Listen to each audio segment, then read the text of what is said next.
was born in Monaghan, Ireland, in '52. My father had a bar he bought in 1930. It was a derelict building. It was an old hotel. He could only sleep in one room. He was a single guy.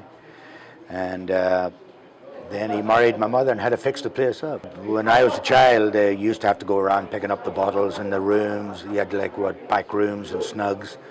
And he would send me around picking up the bottles and the glasses, taking them back to the bar when I was a little kid. Then when I became, I think, around 10, I was graduated to bartender. I used to have to stand in a beer crate to pull the pints of Guinness and stuff like that. My wife didn't believe that happened until we went back on a vacation, and there was my nephew doing the same thing as I'd done, and she had to get a photograph of that. So yeah, I've been around the bar business since I was a child, but my father told me I would never get into the bar business. It's a terrible business. It's a tramp's job, he used to say. And he wanted me to go to school and all that, but he made me work every afternoon in the bar. My father used to bottle his own whiskey and bottle his own Guinness. I used to, as a kid, bottle the Guinness for him. I have two labels behind the bar there, if you see in the center of the bar. One's for Guinness and one is for Jameson.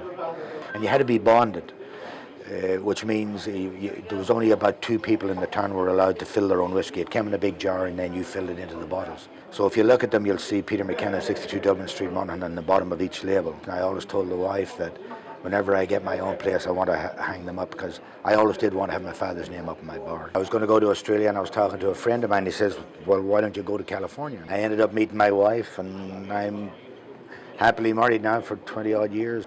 But I started to work for Gordy Fisher. He interviewed me, and of course, being a good Irish kid, I was there with a shirt and tie and suit on. And he said, if you want to work here, he says, you got to take that damn tie off. Strange thing, he gave me the job. The two of us made a pact. We shook hands, and he said, I'll try you out for a month. If I don't like you, I'll fire you. And I said, well, I'll try you out for a month, and if I don't like working for you, I'll quit. Gordy's never fancied himself as a bartender, and he wasn't. He was one of these guys, if you walked in and asked for a mixed drink, he'd give you $3 and says, we don't make that here. Go down the street and get it. Worked for him for 14 years, and he wanted to get out of the business, and he sold the place to me in '99. Sadly, Gordy passed away in 2004. But he's seen 5 years of me running it, and I kept it most of the way. He liked it, and he had his corner. He was still treated as the boss. We gave each other a month, and lo and behold, 25 years later, I'm still here. I'm part of the furniture. The funny thing I found when I came to this country, a bar was a bad place to be. I always me and Gordy used to talk about this. It was like, and he came from the Dakotas, which he had sort of the same idea as me about bars. Where I came from, the bar was the center of the town. That's where everybody went to meet. If you were having a party in your house, everybody would meet at the pub, and they'd all get, a few drinks there and loosened up, and then they'd go off to your house for the party.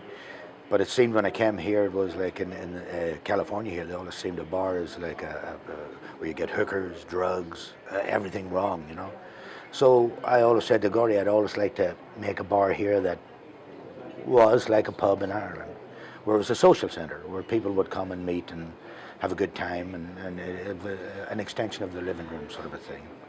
Actually, the first year I worked in this bar, I always thought it'd make a great blues bar. It had that look about it, the long bar. I always pictured it's a New Orleans type bar. The neighborhood bar was sort of fading away. It's very hard to keep a neighborhood bar going anymore. So you have to have something extra to pull the people in. If I started to do barbecue and blues on a Saturday night, it used to be once a month, and then it went to twice a month, and now we do it every week. About 18 months ago, I had to go and get my entertainment license because I never did have one. I never thought it'd take off that well. Well, I'm a firm believer that a bar is an extension of the bar owner. If you have a guy that's a cokehead, that's what you're going to get in his bar.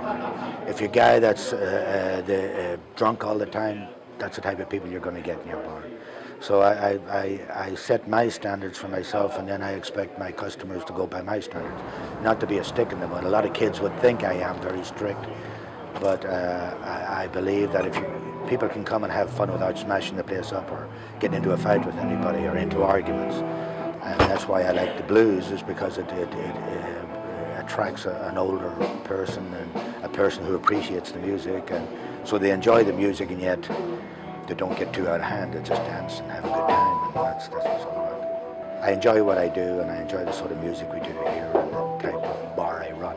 At the end of it all, the day I decide to hang it up, I'd like to have made enough just to buy a house, and for me and the wife just to have a home and someplace for the grandkids to go. My name's Tony McKenna, and this is my story.